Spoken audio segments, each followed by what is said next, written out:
ఏంటి sir scene demand చేస్తే lip లాక్లు ఉంటాయి అంటారు, ఏంటి సీన్ డిమాండ్ అంటే ఏంటి నాకు తెలియకడుతాను. అంటే సినిమా మొత్తం ఒక కోర్ ఎమోషన్, చాలా హెవీ ఎమోషన్ అండి. దాన్ని బ్యాలెన్స్ చేయడం కోసం ఇది.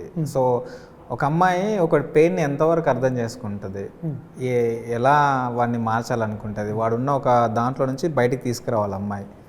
సో దానికి ఒక స్ట్రాంగ్ ఎమోషను, వీళ్ళ బాండింగ్ అవ్వాలి.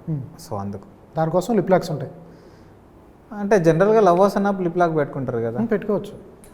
అంతే మరి, అదే నేను చెప్పింది అంతే. Okay super. ఏంటి బూతులు తిట్టించారు, ఆడియో ఫంక్షన్లోనూ ఆయన తిట్టాడు, ట్రైలర్లో మీరు తిట్టించారు, కొంచెం ఎక్స్ట్రీమ్ 2-3 బూతు డైలాగులు పెట్టించారు. ఏంటి కారణం ఏంటి? ఈ మధ్య కాలంలో వస్తున్న ట్రెండ్ అనుకోవచ్చా దాన్ని?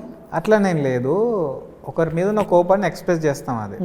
సో అది ఆ వర్డ్ యూజ్ చేస్తేనే అది అవుతుంది ఫుల్ కదా. మరి ఇంతకాలం సినిమా ఇండస్ట్రీ వచ్చి 70 years అవుతుంటే ఇంతకాలం కోపం లేకుండా హీరోని ఎవరు చూపించలేదా? ఈ బూతులు తిట్టే చూపించారా?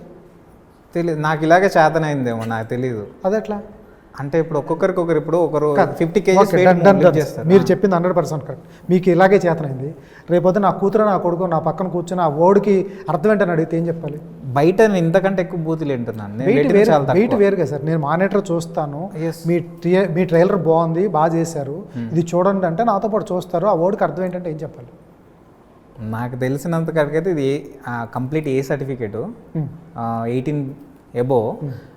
నేను విన్నది 18 below 18 పిల్లలే అంతకంటే బూతులు మాట్లాడుతున్నారు. సో ఇది అడుగుతారు అనేంత వరకు అయితే ఎవరు వెయిట్ చేసేంత అయితే లేదు. వెయిట్ మాట్లాడుకునేది మనకు అనవసరం. మీరు టికెట్ మీ సినిమాని 200 పెట్టి మేము చూస్తాం, అడగాల్సిన బాధ్యత మాది. మా పిల్లలు చూస్తారు, తీసుకెళ్తాం కాబట్టి అది వెయిట్ 100 మాట్లాడుకోను. మీరు 4 కోట్ల మందికి 5 కోట్ల మందికి ప్లస్ హిందీ కూడా రిలీజ్ చేస్తున్నారు దీన్ని. వీళ్ళందరికీ వాళ్ళ రెస్పాన్సిబిలిటీ. మీరు టికెట్ వేసి ఫ్రీగా చూపించట్లేదు, టికెట్ వేసి కొనమని చూపించుకెళ్ళి థియేటర్లో వేస్తుంది. మీరు బూతులు చెప్తున్నారు దాంట్లో, చూసినోడికి మరి ఎట్లా చెప్పాలి? దానికి రెస్పాన్సిబిలిటీ ఎవరు? పెట్టచ్చా బూతులు? అంటే అప్పటికి వినేవాళ్ళు తెలిసిన వాళ్ళే కదా చూస్తున్నది. నేనైతే ఇది ఫ్యామిలీ డ్రామా, పిల్లలందరూ చూడొచ్చు అని మాత్రం ఎక్కడ చెప్పట్లేదు. చెప్పండి అయితే ఉండదు.